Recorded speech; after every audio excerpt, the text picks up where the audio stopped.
اگر قرار می بود که من 7 سال قبل یک ویدیو رو تماشا کنم که برای من کمک میکرد که چه قسم رشد کنم و برای من میفهموند که من چه قسم رشد کنم، قطعا اون ویدیو می بود. آره، در این زمینه اطلاعات متفاوت در اینترنت وجود داره که شما میتونید جستجو کنید، ولی اطلاعاتی که قرار است من در ویدیو براتون شریک بسازم تمامش از تجربیات شخصی خودم نشأت گرفته و تمامش صادقانه ترین و بی‌ریا اطلاعاتی است که میتونه یک انسان براتون شریک بسازه. خود رشد به معنی توسعه بخشیدن، بزرگ ساختن و انکشاف دادن است. ما خلق شدیم که رشد کنیم. در کدام جنبه زندگی باید رشد کنیم؟ یک انسان اصولا نیاز داره که در 3 جنبه از جنبه زندگی رشد کنه، انکشاف کنه. این 3 جنبه از جنبه های زندگی کدام جنبه هستند؟ به عقیده من از 3 جنبه بسیار زیاد مهمه که یک انسان نیاز داره رشد کنه. جنبه ذهنی یا مغزی است، حوزه فیزیکی یا جسمانی است و همه قسم حوزه روحی یا معنوی. حالا ما تمام ما میفهمیم ما اگر میخوایم چیزی را رشد بدیم، به خاطر رشد دادن اون نیاز داریم که تغذیه کنیم. مثال بسیار زیاد ساده، فرض مثال اگر فقط یک نهال را میخوایم رشد بدیم، به خاطر از اینکه او باید رشد کنه نیاز داره که تغذیه کنه و این مسئولیت ماست که او را غذا بدیم. غذای از او شامل کود کیمیایی، آبیاری مسلسل و پیوسته و همه قسم بعضا غذاهای دیگه است که اون نبات نیاز داره تا رشد کنه. ما هم من حیث انسان نیاز داریم اگر میخوایم این 3 جنبه از جنبه زندگی خود را رشد بدیم، نیاز داریم که اینا را تغذیه کنیم.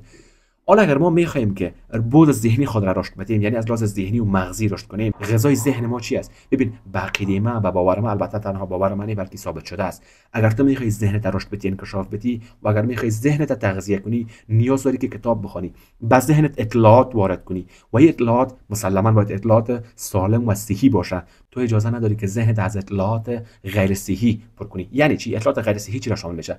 به باور من اخبار، رسانه‌های اجتماعی، اینا تمامش از نظر من ناسالم هستند. تنها راهی که ذهنت میتونه رشد بدی کسب اطلاعات و مشخصا مطالعه است. میایم به جنبه دیگه از جنبه‌های زندگی که ما نیاز داریم رشد کنیم، که مشخصا جنبه جسمی یا فیزیکی است. ما نیاز داریم که در جنبه جسمی یا فیزیکی رشد کنیم. پس اگر ما میخوایم که رشد کنیم، باید این غذا بدیم، باید تغذیه کنیم. چگونه؟ به واسطه چی؟ به واسطه غذاهای سالم، ورزش متناسب و همه قسم یادگیری، دفاع از خود. تمام اینا المان‌ها و عناصری هستن که برای تو کمک میکنن تو در جنبه جسمانی یا فیزیکی به سطح از رشد و تکامل برسی. یادت نره فقط داشتن یک فیزیک سالم برای تو کمک میکنه که از لحاظ ذهنی در یک وضعیت از تاب‌آوری و تکامل ذهنی به سر ببری. یعنی یک ذهن قدرتمند توسط یک فیزیک قدرتمند ساخته میشه. بگونی مثال، اگر من دو فرد براتون مثال بتم، فردی که از لحاظ فیزیکی در وضعیت بسیار سالم به سر نمیبره و در وضعیت بسیار متناسب نیست، او قابل مقایسه هم را کسی که از لحاظ فیزیکی در یک وضعیت بسیار خوب و در یک وضعیت ایدئال قرار داره و تناسب اندام داره، او با اون قابل مقایسه نیست. او کسی که فیزیک خوب داره، او کسی که تناسب اندام داره، بسیار با اعتماد به نفس صحبت میکنه. برخلاف او کسی که فیزیک نامناسب داره، او کسی که تناسب اندام داره و فیزیک خوب داره، میاد بسیار با اعتماد به نفس و با عزت نفس صحبت میکنه.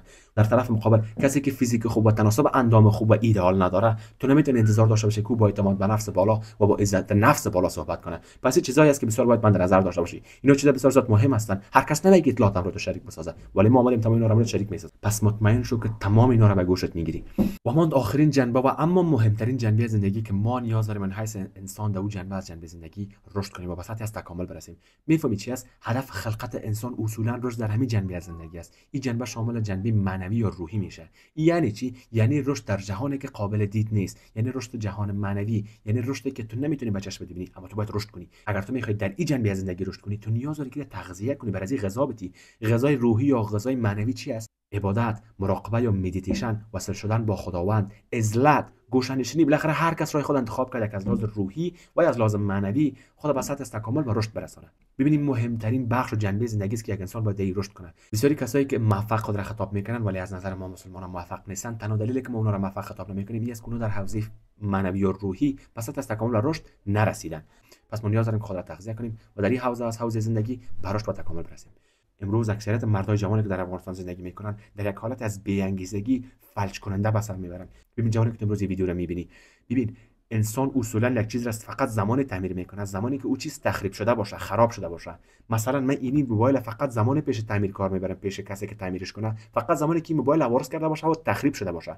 من میفهمم که ما کشور ما از لحاظ سیاسی در وضعیت متزلزل به سر میبره، از لحاظ اقتصادی ما در وضعیت نابسامان به سر میبریم، از لحاظ اجتماعی ثبات اجتماعی نداریم. تمام اینا از منظر من قابل درک هستند.